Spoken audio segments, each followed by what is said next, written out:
Kamu berjalan-jalan di sekitar kolam dan memotret bebek yang sedang berenang.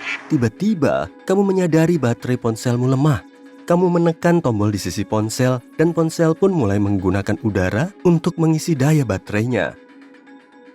Kamu duduk di dalam mobil listrik dan mengendarainya beberapa kilometer. Nggak ada pom bensin atau tempat pengisian daya lain di sekitarmu. Kamu nggak perlu mengisi daya kendaraanmu karena baterainya sudah terisi penuh. Mobil ini mendapatkannya langsung dari udara. Dimanapun di dunia, kamu bisa mendapatkan koneksi seluler dan internet gratis.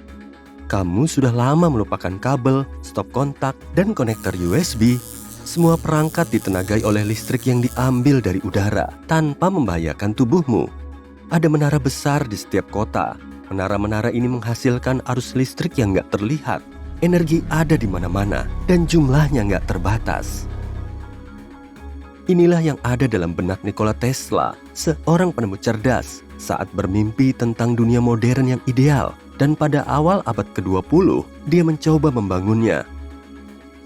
Ilmuwan ini ingin menciptakan sistem unik yang mampu mengirimkan listrik ke seluruh dunia tanpa kabel. Untuk mewujudkannya, pada tahun 1901, dia mulai membangun salah satu proyeknya yang paling ambisius, yaitu Menara Wardenclyffe. Tingginya 57 meter, sedikit lebih tinggi dari setengah patung Liberty. Menara ini terlihat agak mirip Menara Eiffel. Menara ini juga terbuat dari baja dan semakin menyempit ke atas. Ada platform lingkar lebar di puncaknya yang dikelilingi oleh kabel dan kawat baja. Selain itu, menara ini juga menancap jauh ke bawah tanah. Sistem terowongan besi dibangun di sana, menyerupai akar pohon raksasa. Tapi, nggak ada yang tahu pasti apakah Tesla yang membangun labirin-labirin di bawah menara itu atau bukan. Nah, struktur raksasa ini diharapkan bisa menyalurkan listrik sejauh berkilo-kilometer. Awalnya, Tesla melakukan eksperimen transmisi listrik melalui tanah. Mungkin dia berpikir bahwa jika dia membuat perangkat khusus, dia bisa menyalurkan listrik ke udara. Ilmuwan ini membutuhkan dana untuk menguji ide-idenya. Dia menemukan investor, yaitu bank investasi JP Morgan, dan meminta dana sebesar $150.000. Sekarang jumlah itu sepertinya nggak cukup untuk proyek semacam itu. Tapi pada tahun 1901, itu adalah jumlah yang sangat besar, setara dengan sekitar $5,2 juta hari ini. Pada saat yang sama, penemu asal Italia, Guglielmo Marconi, mendemonstrasikan sistem telegrafi nirkabelnya. Dia berhasil mengirim pesan dari kapal ke darat. Tapi Tesla mengatakan kepada para investornya bahwa penemuannya akan mampu menyediakan komunikasi telepon antara dua titik di belahan dunia manapun. Tentu saja, hal ini membuat mereka terkesan dan Tesla mulai mengerjakan proyeknya. Dia mulai mengerjakan proyeknya pada tahun 1901 di Long Island. Rancangannya termasuk membangun sekitar 30 menara dan memasangnya di seluruh dunia. Sayangnya, Tesla nggak tahu kalau penemuannya nggak akan berhasil. Ilmuwan modern sudah membaca buku-buku hariannya serta memeriksa gambar-gambarnya dan menyimpulkan bahwa Menara Wardenclyffe nggak bisa menyediakan energi yang cukup, bahkan untuk perangkat paling sederhana sekalipun. Menara ini harus menghasilkan lebih banyak listrik untuk memastikan setidaknya beberapa telepon di dekatnya berfungsi. Ditambah lagi, tegangan tinggi bisa berbahaya bagi tubuh manusia dan lingkungan. Tesla juga perlu membangun lebih dari 30 menara. Semua ini membutuhkan konsumsi energi yang sangat besar. Sistem semacam itu kurang praktis dan nggak menguntungkan dari segi finansial. Dalam proses pembangunan menara, Tesla membutuhkan lebih banyak uang, tapi JP Morgan menolak untuk membiayai proyeknya. Penduduk setempat mengatakan bahwa percikan listrik terlontar dari menara beberapa kali. Untungnya, menara itu nggak memancarkan energi yang merusak atmosfer. Tanpa pendanaan, Tesla harus menggadaikan propertinya untuk melanjutkan proyek itu. Tapi menara itu akhirnya hanya menjadi tumpukan baja yang sangat besar. Pada tahun 1917, seorang pemilik baru membelinya.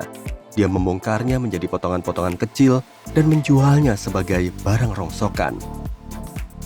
Setelah kegagalan proyek Wardenclyffe, Nikola Tesla terus menciptakan penemuan-penemuan lainnya. Dia sudah tertarik dengan penerbangan sejak kecil. Dia ingin mengembangkan pesawat penumpang supersonik menggunakan pengetahuan dan keterampilan teknik elektro dan teknik mesinnya. Pada awal abad ke-20, hal itu sangat nggak realistis. Tesla nggak ingin penemuannya itu menggunakan bahan bakar. Dia berencana membuat stasiun listrik untuk mengisi daya pesawat secara nirkabel. Keuntungannya adalah suplai listrik yang nggak terbatas. Tesla ingin menggunakan energi yang nggak akan habis ini. Apa fitur utama dari pesawat semacam itu? Penumpang akan bisa terbang dalam jarak yang sangat jauh dengan kecepatan supersonik. Pada tahun 2022, penerbangan langsung dari London ke New York memakan waktu sekitar 7 jam. Tesla pada tahun 1919 ingin waktu tempuhnya dipangkas menjadi 3 jam.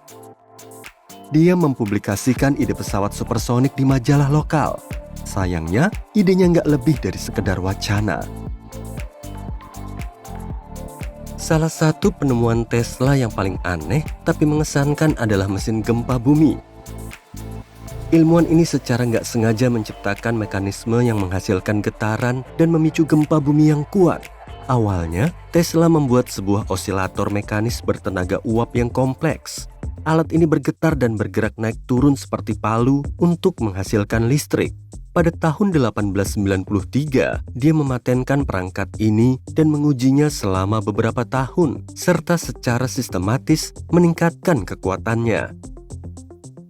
Suatu kali, dia mengujinya di New York, di dalam sebuah gedung besar. Dia sedang mengubah pengaturannya dan mendengar suara benturan keras. Alat itu menyebabkan gempa bumi kecil. Akibatnya, semua perangkat berat di laboratorium jatuh ke lantai dan rusak. Pada saat itu, Tesla mengambil palu dan menghancurkan perangkat tersebut. Dia takut mesin ini bisa menghancurkan semua bangunan dengan getaran yang kuat. Setelah kejadian itu, ambulans dan polisi segera tiba di lokasi kejadian. Tesla meminta para asistennya untuk nggak membicarakan perangkat tersebut. Dia mengatakan kepada polisi bahwa itu adalah gempa bumi biasa. Banyak perusahaan teknologi terus mengembangkan kamera foto dan video sehingga orang-orang bisa mengabadikan dunia di sekitarnya secara detail. Pada akhir abad ke-19, Tesla memiliki pemikiran yang berbeda. Dia ingin menciptakan sesuatu yang bisa memotret dunia batin. Dia menciptakan kamera pikiran. Kamera ini diharapkan beroperasi begini. Kamu membayangkan sebuah gambar di dalam kepalamu, lalu memotretnya dalam pikiran. Setelah itu, kamu mencetak gambar tersebut dengan printer. Tesla berasumsi bahwa setiap gambaran mental dalam pikiran diproyeksikan pada retina. Dan dia percaya bahwa gambaran itu bisa ditransfer dari sana. Sang penemu ini ingin menciptakan retina buatan, seperti lensa, untuk memproyeksikan gambar yang tercipta dari pikiran manusia ke retina itu, dan kemudian memindahkannya ke layar. Bayangkan seandainya Tesla berhasil menciptakan teknologi ini, akan seperti apa perkembangannya lebih lanjut? Akankah kita punya kemampuan membaca pikiran dan merekam mimpi kita?